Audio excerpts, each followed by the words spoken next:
Pero ¿cómo están? Muy buenos días. Muchas gracias por acompañarme aquí en Sonora. Todavía hoy en oportunidad de desear felices Pascuas, de decir lo contento que estoy ya de estar en esta posibilidad de empezar a contrastar perfiles y propuestas. Me parece que es la parte sustantiva de la campaña, en donde podamos cada uno de los candidatos ya finalmente hacer propuestas, que éstas se contrasten, que se contrasten los perfiles, que podamos convocar ahora sí libremente al voto, en la emoción hoy de hacerlo en el estado de Sonora y con la convicción que decía en la mañana, para que podamos concentrarnos solamente ya en perfiles y propuestas, de una vez resolvamos el tema patrimonial. Es un tema que ha venido siguiendo algunos candidatos desde incluso antes de las precampañas. Entonces vale la pena que le entren al debate que convocamos en la mañana, que no le saquen porque el que nada teme, pues nada teme. De una vez saquemos eso del camino, de una vez esclarezcamos quiénes somos desde el punto de vista patrimonial y lleguemos de fondo al contraste de las propuestas. Muchas gracias, muy buenos días de nuevo y felices Pascuas. Marco Reyes Canalosa, por favor. Yo quiero preguntar. Esto último que está comentando, se pide mucho que los candidatos hablen como hablamos las personas. Hoy te estoy diciendo la palabra, el término, que no le saquen. Cuando usted dice no le saquen, ¿exactamente a qué se refiere? Que no le saquen, con el perdón. llamado que hizo hoy, obviamente en el contexto de este llamado a debatir, ¿no?, sobre el patrimonio de los candidatos.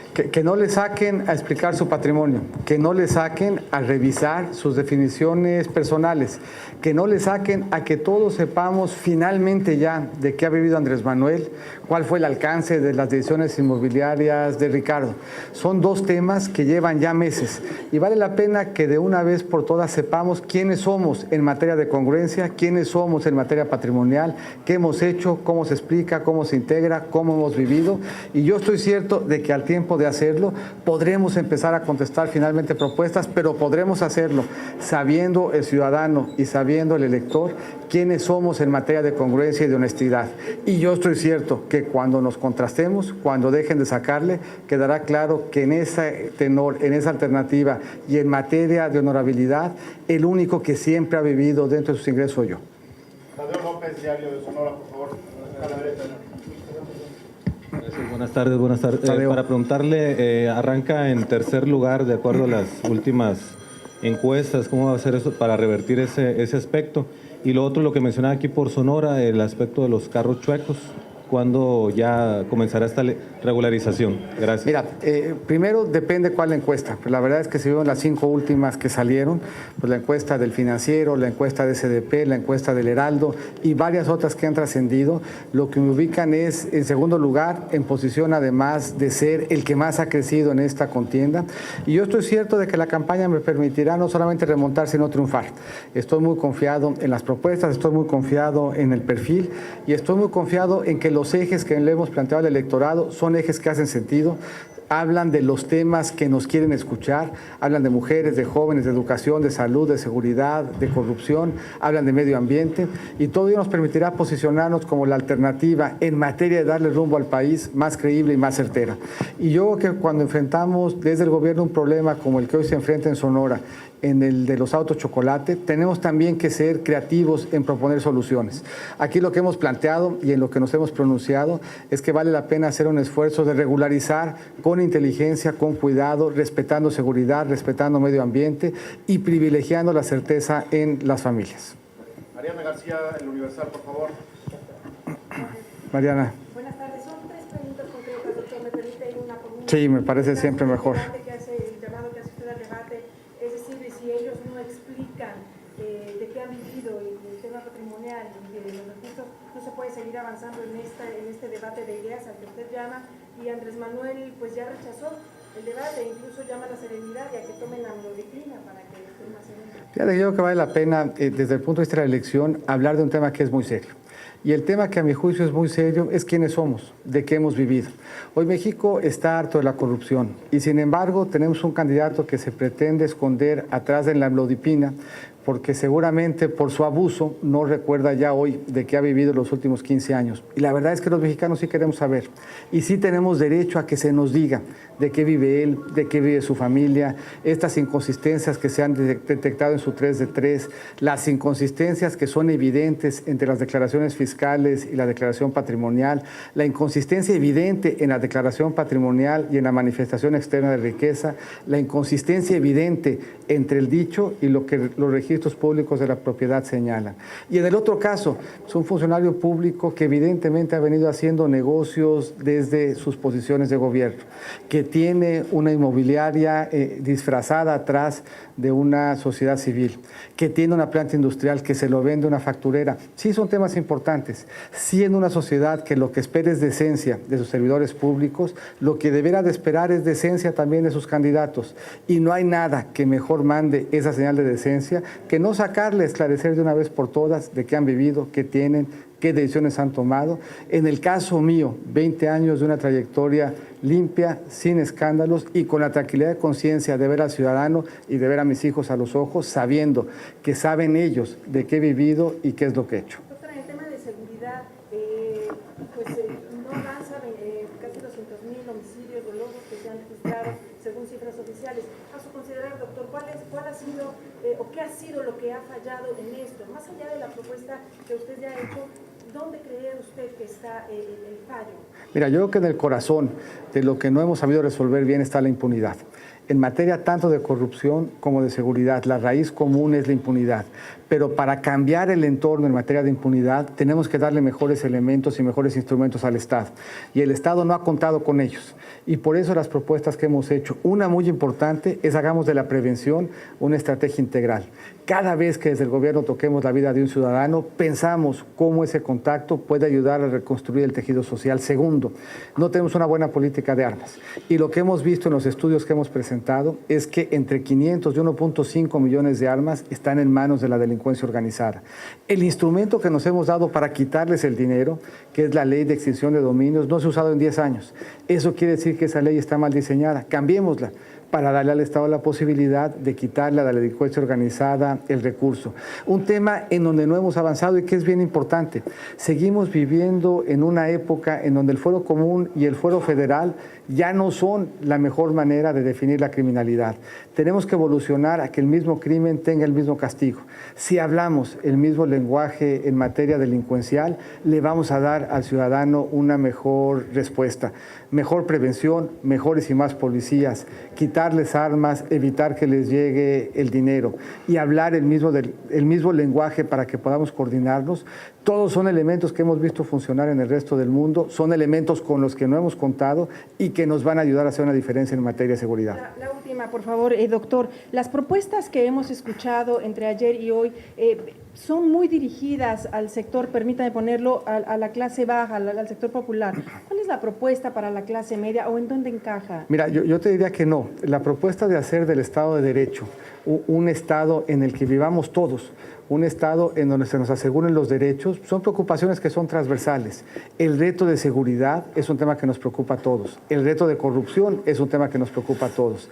El reto de acompañar a las mujeres para que se les pague lo mismo por el mismo esfuerzo es un reto que nos preocupa a todos.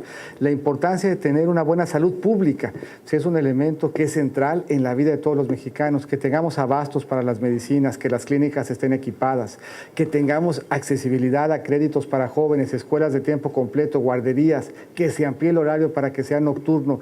Son temas, a mi juicio, que preocupan a mujeres, a jóvenes y a los mexicanos en su vida cotidiana y en su vida común. Y lo que yo creo que estamos planteando hoy ya en la campaña son esos temas. Son los temas que nos preocupan a diario. ¿Qué esperan los mexicanos de su gobierno? Que el gobierno funcione, que el gobierno se acerque a las familias y les pregunte y junto con ellas hagan un diagnóstico de qué necesita, de cuál instrumento del gobierno es el que es pertinente para poder acceder a los derechos que le da, que le otorga y que le reconoce la Constitución. Me parece que son temas que ocupan y que preocupan a una gran cantidad de mexicanos y me parece que en ellos se encuentran una candidatura que entiende, que conoce, que sabe, que puede diagnosticar y que puede proponer cosas y temas que les hace sentido para resolver su día a día. Danisa Vega, por favor, del diario Tribuna. Muy buenas tardes, candidato. Para Tribuna Sonora, No sé si sepa, pero aquí en Sonora hay un municipio con altos índices de violencia, en este caso es Cajeme. Sí. Ahorita la violencia se está replicando también en Guaymas. Usted como padre de familia me imagino que eso le preocupa. ¿Qué mensaje le da a esas familias del sur del estado de Sonora? Que le vamos a dar solución a ese problema, que lo vamos a enfrentar no solamente con voluntad, sino con propuestas, que lo vamos a enfrentar con una nueva arquitectura, que lo vamos a enfrentar quitándole el dinero a los delincuentes, que los vamos a enfrentar dejándolos en la cárcel, que lo vamos a enfrentar quitándole las armas, que lo vamos a enfrentar cooperando de mejor manera entre la Federación y los municipios y los estados, definiendo esos delitos que hoy preocupan en Cajeme, que hoy preocupan en Guaymas, pero que hoy preocupan también en Baja California Sur, en Sinaloa, y que por falta del mismo lenguaje, los policías y los ministerios públicos no pueden hacer una investigación contextualizada que le dé el mejor resultado a cada uno de esos municipios.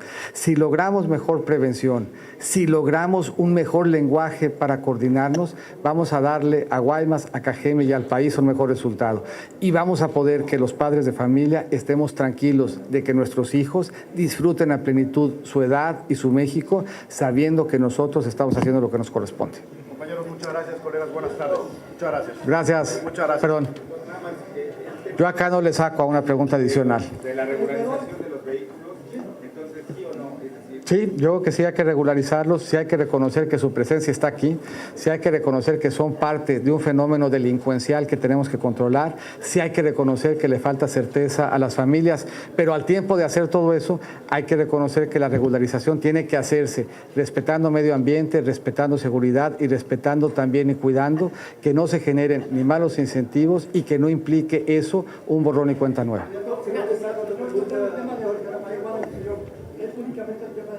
Sí. Mira, yo creo que tenemos que ponernos de acuerdo de entrada regionalmente. México no puede unilateralmente cambiar su postura. Somos parte de convenciones internacionales, pero lo que es un muy mal equilibrio es que tengamos algunos estados legalizándola, la Federación de Estados Unidos no haciéndola y nosotros sin tener un acuerdo de cómo enfrentarlo. Tiene implicaciones de libertades, tiene implicaciones de salud, tiene implicaciones de seguridad, pero al centro del reto de violencia no está el tema de marihuana. Yo creo que hay que discutirlo, hay que buscar un mejor consenso, hay que identificar sus varias vertientes y cómo avanzar, pero hay que hacerlo por los méritos de ese propio tema y no pensando que va a resolver los retos de seguridad, que son muchos y que tienen raíces diferentes. Ahorita dijo, eso hubiera hecho si siguiera siendo secretario de Hacienda, cuando dijo que ahora no se va a quedar callado porque es candidato. ¿Qué se callaba cuando era secretario de Hacienda? No, ninguna cosa me queda callada, pero en términos de enfrentar los retos, cada uno los ve desde su trinchera, desde la trinchera que hemos venido ocupando y hoy los vemos desde una forma mucho más integral. Y esa visión mucho más integral, ese diagnóstico mucho más amplio y esa necesidad de tener una visión que no sea compartimentalizada, sino que refleje en todos sus aspectos el reto que estamos enfrentando, hoy implica que frente a los retos puntuales que nos presenta el reto de los autos chocolate, lo veamos no solamente desde un ángulo hacendario, sino desde un ángulo que tenga que ver y que recoja los retos de seguridad, los retos de certeza de la familia, los retos medioambientales, los retos mecánicamente de no tener riesgos en nuestras carreteras, en nuestras calles y frente a nuestros hijos. Y visto la perspectiva completa, se implica que planteemos soluciones diferentes. Sobre el tratado de libre comercio, ¿qué Sí. podría decir la relación con Estados Mira, yo creo que el caso concreto de Sonora y Arizona es un caso puntual y claro de cómo puede y cómo debe conducirse una relación entre vecinos. Me parece que lo que se ha logrado en la macroregión Arizona-Sonora es un ejemplo que deberíamos de tomar en consideración. En un entorno difícil, en un entorno complicado, se ha reconstruido el diálogo, se le ha dado amplitud. Hoy Arizona y Sonora hablan de migración, hablan de comercio, hablan de desarrollo, hablan de futuro, hablan de puertos, hablan de educación y de muchos temas que son la práctica cotidiana de una relación compleja, de una relación retante, de una relación difícil. Pero pone relieve también que la relación con Estados Unidos no se agota a nivel de las dos federaciones. Implica diálogo entre estados, entre municipios, con los migrantes a quienes vamos a defender y vamos a defender siempre, e implica además una gran amplitud de temas y pone de relieve lo que aquí hemos visto que se puede hacer bien y que se puede hacer en beneficio de las dos entidades, Sonora y Arizona, México y Estados Unidos. Doctor, aquí en Sonora hay una situación muy especial con el INAH. La mayoría de los museos aquí aquí están cerrados por reglamento del INAH de que no se pueden rehabilitar. El aspecto culturero, candidato, ¿qué tan importante? A ver, es absolutamente fundamental. En México hablamos de infraestructura hídrica, hablamos de infraestructura carretera, pero una tercera vertiente igualmente importante por muchas razones es la infraestructura cultural. No solamente nos da identidad, no solamente complementa nuestro entorno educativo, no solamente ayuda a la prevención cuando hablamos en el tema de violencia, sino que además tiene un enorme impacto económico. Hoy la cultura como industria explica más de 3 puntos del PIB y la cultura como un espacio y un elemento central en el turismo es especialmente relevante. Si nosotros logramos que al amparo de la cultura se generen más días de visita, se generen mayores espacios de esparcimiento, se enriquezcan nuestros espacios públicos, entren por la vía tecnológica a ser parte de lo que nuestros hijos y nuestras hijas conozcan y les dé orgullo en términos de lo mucho que tenemos como patrimonio. México es potencia cultural. Nuestro catálogo cultural se encuentra entre los 3 más importantes del mundo. Con esa importancia y ese potencial debiera ser central en una política de gobierno, lo es en la mía. Candidato, sobre corrupción, Sonora, pues al parecer todavía no terminan de pagar aparentemente a los que han sido señalados por actos de corrupción, eso por una parte. Y en otra parte, se hablaba mucho de que Manuel Fabio Beltrones, coordinador regional, iba a ser diputado. ¿Pasó algo en el camino o simplemente no? Mira, respecto al primer tema, en absolutamente todos los casos, en donde haya dudas, se tienen que deslindar responsabilidades, sea quien sea, del color que sea, del partido que sea y en la circunstancia en la que se encuentre. Y yo te diría, y me regresa al tema del tuit, en primera instancia y muy fundamental, quienes aspiramos a dirigir este país, quienes queremos ser presidente, tenemos que ser los primeros que estemos dispuestos a rendir cuentas, no solamente frente a las autoridades, sino frente a los ciudadanos. Y el hecho de que le saquen un debate debería preocuparnos y debería preocuparnos mucho, porque no es un debate entre nosotros, es darle a conocer a la ciudadanía quiénes son. Si pueden ver a la ciudadanía a los ojos y decir, somos honestos, somos honorables, estamos exentos de escándalos, hemos vivido ordenadamente, nunca hemos estado por arriba del ingreso, no debían de tener ninguna oportunidad, sino por el contrario, de estar contentos de la posibilidad, con toda claridad, de decirle a los ciudadanos, aquí estoy tranquilo, no tengo problemas, no tengo esqueletos en el closet, he vivido una vida honesta y honorable, he sido un servidor público que ha cumplido. Quien no lo puede hacer es quien le saca a tener un debate. Con Manuel Fabio Beltrones se le ofreció un espacio plurinominal, en muy buen lugar, encabezaría la región, y lo que Manuel Fabio prefirió es ser parte de mi gobierno y esperarse integrar a la legislatura en el siguiente periodo. Yo se lo agradezco. He presentado mi declaración por más de 20 años, mi declaración patrimonial, mi declaración fiscal, y he sido no solamente auditado, el único, por más de 20 años, sino que no tengo un solo pendiente, ni administrativo, ni personal, ni por acción, ni por omisión. Usted puso énfasis en la protección de las mujeres. Sí. La gobernadora de Sonora dijo hace aproximadamente un año que ante los casos de feminicidio en Sonora no valía la pena hacer alerta de género porque no venía acompañada de un recurso federal.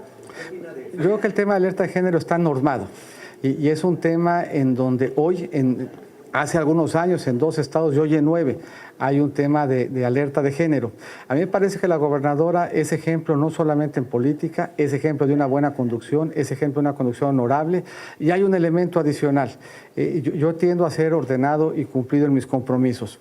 Fallé al compromiso de ser orador en la ceremonia donde se le reconoció como Mujer del Año, porque ese día renuncié para empezar a buscar el camino a la candidatura. Es un tema que yo creo que es relevante, es un tema que está normado y es uno de los temas que preocupa. La violencia que vemos en México tiene varias vertientes. Tiene una vertiente que tiene que ver con delincuencia organizada, tiene una vertiente que tiene que ver con género y que tiene que enfrentarse de 2 maneras, haciendo justicia en cada caso, pero reconociendo que cuando vemos violencia de género hubo una falla en una intervención temprana, en familias, en escuelas, en calles y en oficinas, que tenemos que subsanar con una política que no permita, que no tenga ninguna tolerancia a quien le falte respeto a una mujer. Candidato, hoy Financiero a través de Nación 321 publica una encuesta del voto joven, Sí. voto millennial, donde te pone en 13% la preferencia de los jóvenes contra el 51% que en dado caso podrían estar Sí. votando por Andrés Manuel. ¿Qué opinas de esta encuesta? Y cómo Mira, vas a- en las encuestas de Internet vemos de todo.